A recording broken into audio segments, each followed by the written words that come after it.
Everyone, welcome back to my channel. তোমরা সবাই কেমন আছো? আশা করছি সবাই ভালো আছো, সুস্থ আছো। আমিও কিন্তু মোটামুটি ভালো আছি। তো তোমাদের তো আমি আগের ভিডিওতে শেয়ার করে দিয়েছি যে আমি বিয়েতে এসেছি, দিদির বিয়েতে। তো বিয়ের ভিডিওটাও তো তোমাদের সঙ্গে আমার শেয়ার করা হয়ে গেছে। যারা যারা দেখোনি তারা কিন্তু অবশ্যই দেখে আসতে পারো। তো যাই হোক, কালকে রাত্রে তো অনেক রাতে আর কি এসেছি, আর আজকে কিন্তু ঘুম থেকে উঠতে উঠতে প্রায় ওই 8টা-9টা বেজে গেছিলো। তো যাই হোক, দেখো ঘুম থেকে উঠে আমি একটু দিদিদের ছাদে গেছিলাম, আমি আর বুনুই কিন্তু দিদির সাথে এসেছিলাম। তো দেখো, তারপরে নিচে এসে ফ্রেশ হয়ে আমি কিন্তু একেবারে স্নান ধ্যান করে নিয়েছিলাম। আর তার মধ্যে নিচে এসে দেখি যে ওই বাড়ি থেকে কিন্তু খাটঠাট যা ছিল সবকিছু আর কি পাঠিয়ে দিয়েছে, আর তার মধ্যে কিন্তু সবকিছু আর কি সেটিংস করা হয়ে গেছে। আর এখানে কিন্তু দেখো দিদির নতুন বেড কভারটা আর কি পেতে নিচ্ছিল।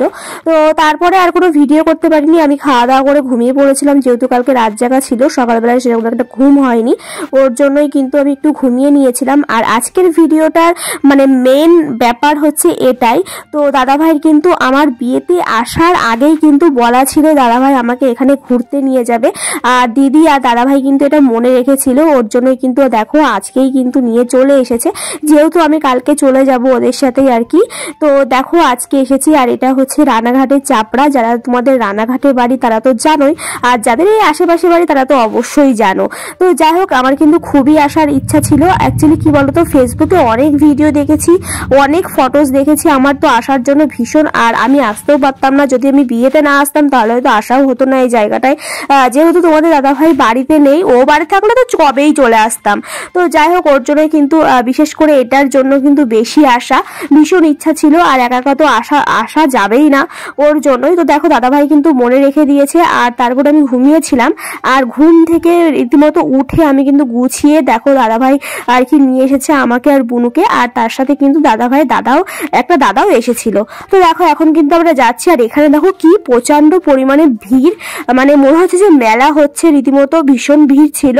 তো যাই হোক, টোটোতে আমরা একটুখানি আগেই লেগে গেছিলাম, যেহেতু প্রচুর পরিমাণে ভিড় ছিল, টোটো নিয়ে ঢোকাই যাবে না, ওর জন্য দেখো আমরা এখন হেঁটে হেঁটে আর কি ভিতরের দিকে যাচ্ছি। তোমরা দেখতেই পাচ্ছ যে কত লোক, আর যেহেতু আমরা সন্ধ্যা নামার একটু আগে এসেছি, ওর জন্য কিন্তু খুব একটা লোক ছিল না, চলে যাচ্ছিল সবাই। আর এখানে কিন্তু সকাল থেকে ভিড় হয় নাকি শুনেছি। আর এখন কি বলতো, যেহেতু এখন লাস্ট সিজনের দিকে, ওর জন্য কিন্তু মানে খুব একটা যে বেশি ফুল তা কিন্তু না, মানে আছে, নেই বলবো না, অনেকটাই আছে, কিন্তু এর আগে নাকি আরো বেশি ছিল, এখন নাকি একটু কমে গেছে।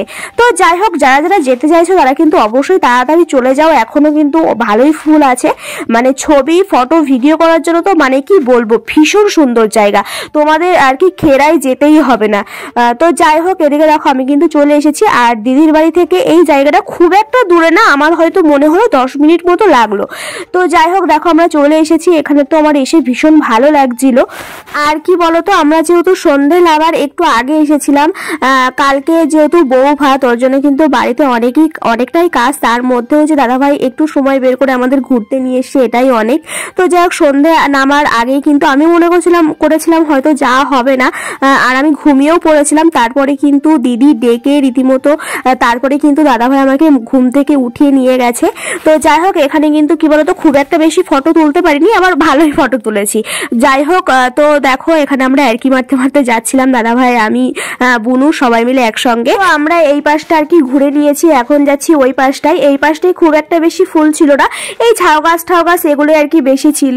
আর ওই যে সাদা যে কি ফুলগুলো, ওগুলো ঠিক আমি চন্দ্রমল্লিকা, যে সাদা চন্দ্রমল্লিকা, ওইগুলো কিন্তু এদিকটাই বেশি ছিল, আর ওই ঝাউ গাছগুলো এদিকে বেশি ছিল। আর ওই সাইডটাই কিন্তু অনেক আর কি ফুল ছিল, যেহেতু সব ফুলের নাম জানি না, কিন্তু সবগুলো চিনি।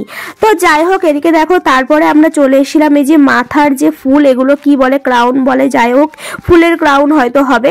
তো এখান থেকে দেখো দাদাভাই আমাদের দুজনকে আর কি, বোনকে আর আমাকে একটা কিনে দিল, আর আমি এটা নিয়েছিলাম, আর বোন নিয়েছিল চন্দ্রমল্লিকা আর গোলাপের একটা ক্রাউন, আর আমি দেখো রং বেরঙের ফুল আর সবকিছু সব কালারের একটা ফুল দিয়ে নিয়েছিলাম। তো যাই হোক, মানে দুটোই কিন্তু ভীষণই পছন্দ হয়েছিল। প্রথমে ভাবছিলাম যে একটা নেব, তারপরে কিন্তু দাদাভাই জোর করে আর কি দুটো কিনে দিয়েছিল। আসলে কি বলতো, এই ক্রাউন গুলো পরে কিন্তু আর মাথায় এমনি সময় দেওয়া যায় না, ওই ফটো তোলা পর্যন্তই। ফুল যেহেতু আমার ভীষণ একটা পছন্দের জিনিস, যদি আমার বাড়ির পাশে হতো বা যদি আমি কালকেই বাড়ি চলে আসতাম, তাহলে কিন্তু আমি অনেক ফুল কিনে নিয়ে আসতাম। আর ওখানে কিন্তু অনেক রকমের ফুল বিক্রি হচ্ছিল। তো সন্ধে নেমে এসেছিল, ওর জন্য খুব একটা বেশি কিন্তু ভিডিও করতে পারিনি, যেটুকু করতে পেরেছি সেটুকুই তোমাদের সাথে শেয়ার করলাম। আর বেশ কয়েকটা ফটো তুলেছি, সেগুলো তোমাদের সঙ্গে ভিডিও শেষে শেয়ার শেয়ার করে দেবো। তো তারপর দেখো বাড়িতে চলে এসেছিলাম আর ভিডিও করতে পারি। কষ্ট হচ্ছে, একটা রাত মুখ দেখতে পাবি না বরে, তাই এত কষ্ট। প্রেম করা অবধি দেখতে পাইনি, সে ব্যাপারে বিয়ে হয়ে যাওয়ার পর যদি আহা গো, কেন এই নিয়মটা আছে বলতো? একটা রাত বরের মুখটা না দেখে থাকবি। সে মনে অ্যারেঞ্জ ম্যারেজ করেছিল ওর জন্য। হ্যাঁ ঠিক, মানে লাস্ট দিন গার্লফ্রেন্ডের সাথে কথা বলে শেষ করবে তাই। হ্যাঁ যে থাক একটা দিন দেখি মাঝে টাইম নিয়ে কি হয়, বুঝলি তো। আর ওখানে গিয়ে কিন্তু দিদিকে খুবই মিস করছিলাম, কারণ যেহেতু কালকেই বিয়ে হয়েছে আর বিয়ের পরের দিনই তো যাওয়াটা উচিত না, ওর জন্যই কিন্তু দিদি যেতে পারিনি, ও বাড়িতেই ছিল। তো ওর সঙ্গে বাড়িতে এসে কিন্তু একটু ভিডিও করেছিলাম, ও একাই ছিল আর কি। তো যাই হোক ভীষণ মিস করেছিলাম ওকে। তো তারপর ফ্রেশ ট্রেশ হয়ে নিয়েছি আর তারপরে একটু বসেছিলাম। আর সত্যি কথা বলতে কি জানো, এই কয়েকটা দিন আমি ভীষণ মজা করেছি, ভীষণ মজা। তো সবকিছুই ভিডিও আছে, তোমাদের সঙ্গে পরপর শেয়ার করব। আর এখানে দেখো দিদি এখন ঘরটার গোছাচ্ছিল আর আমি আর বোনু এখানে একটু বসেছিলাম। আর অ্যাকচুয়ালি কি বলতো, সময় সেরকম একটা কাটছিল না আর ওদেরকে ভীষণই মিস করছিলাম, কারণ ওই বাড়িতে অনেক আর কি বোনু ছিল, ওদেরকে ভীষণ মিস করছিলাম, যেহেতু বিয়ের থেকে ওদের সাথে অনেকটা সময় কাটিয়েছি, তো ওদেরকে ভীষণই মিস করছিলাম। তো ওর জন্যই তো ভাবছিলাম যে কালকে, মানে আজকে যেহেতু কাল রাত্রি, কালকে হচ্ছে রিসেপশন, তো ভাবছিলাম যে আজকের রাতটা কখন কাটবে আর কালকে ওদের সঙ্গে দেখা হবে, এটাই ভাবছিলাম। তো যাই হোক বন্ধুরা, ভিডিওটা এই পর্যন্ত, দেখা হচ্ছে নেক্সট ভিডিওতেই, টাটা।